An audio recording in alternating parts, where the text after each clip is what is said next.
আমরা সবাই ভোট দেই, কিন্তু আমাদের ভোটের আসল প্রতিফলন কি সংসদে হয়? আজ আমি আপনাদেরকে এমন একটা উদাহরণ দিয়ে বোঝাবো এক ধরনের ভোট পদ্ধতি। এর নাম হলো অনুপাতিক প্রতিনিধিত্ব ব্যবস্থা, পিআর পদ্ধতি। এই পদ্ধতিতে সংসদে আসন বন্টন হয় ভোটের অনুপাতে। চলুন পিআর পদ্ধতি কি আমরা একটু জেনে আসি। এই বিষয়ে আমাদের সাধারণ জনগণ হিসাবে সকলের জানা দরকার। এখন বাংলাদেশে চলছে সংখ্যাগরিষ্ঠ ভোট পদ্ধতি, মানে প্রতিটি আসনে যে প্রার্থী বা দল বেশি ভোট পায় সেই বিজয়ী হয়, তাই না? ধরুন একটি আসনে দল ক পেল 40% ভোট, দল ক।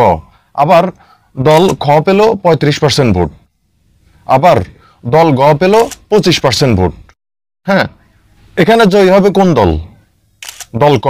কিন্তু খ ও গ মিলে 60% ভোট পেলেও তারা হেরে গেল, তারা জিতবে না। এর মানে সংসদে অনেক সময় আসল ভোট অনুপাতে প্রতিফলিত হয় না। একটি দল 40% ভোট পেলেও হয়তো সংসদে 60%-এর বেশি আসন পেয়ে যায়। এবার আসুন দেখি অনুপাতিক প্রতিনিধিত্ব ব্যবস্থা কেমন কাজ করে, মানে পিআর পদ্ধতি কি। এখানে প্রতিটি দলের প্রাপ্ত ভোটের শতকরা হার অনুযায়ী সংসদে আসন বন্টন হয়। ধরুন দেশে মোট 300 আসন আছে। এখন দল ক যদি 50% ভোট পায়, তারা পাবে 150 আসন। দল খ যদি 30% ভোট পায়, তারা পাবে 90 আসন, তাই না? দল গ যদি 20% ভোটও পায়, তারা পাবে কমপক্ষে 60টি আসন।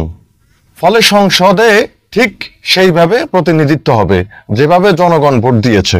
এখানে কারো ভোট অপচয় হবে না। আসুন আরো সহজভাবে একটু বুঝে নেই।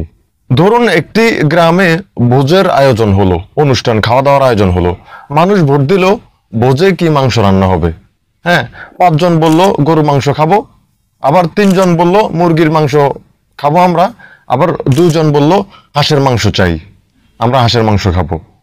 যদি আমরা বর্তমান সংখ্যাগরিষ্ঠ ভোট পদ্ধতি ব্যবহার করি, তাহলে শুধু গরুর মাংস রান্না হবে, কারণ গরুর ভোট বেশি। কিন্তু এতে মুরগি আর হাঁস খেতে চাওয়া মানুষের ভোট একেবারেই বাদ পড়ে যাবে, মানে থাকবে না। অন্যদিকে যদি আমরা অনুপাতিক প্রতিনিধিত্ব ব্যবস্থা ব্যবহার করি, তাহলে রান্না হবে সবাইকে ভাগ করে। অর্ধেক গরুর মাংস, কিছু মুরগির মাংস, আর কিছু হাঁসের মাংস, এতে সবাই পেল।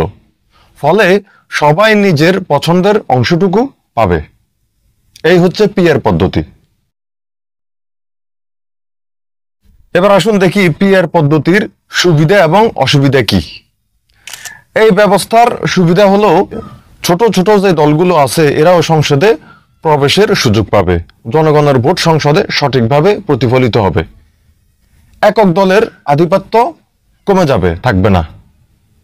তবে একটু অসুবিধাও আছে, যেমন সংসদে অনেক দল থাকলে স্থিতিশীল তৈরি হবে, সরকার গঠন কঠিন হতে পারে, জোট সরকারের মধ্যে মতভেদ বাড়তে পারে। তাহলে প্রশ্ন হলো, আমরা কি চাই? আমাদের সংসদে ভোটের অনুপাত অনুযায়ী সত্যিকার প্রতিনিধিত্ব হোক, নাকি আগের মতো সংখ্যাগরিষ্ঠ ভোট পদ্ধতি থাকুক? সিদ্ধান্ত জনগণের হাতে। আপনি কি মনে করেন? আপনার মতামত লিখে কমেন্ট করে অবশ্যই জানাবেন। আসসালামু আলাইকুম রহমতুল্লাহ।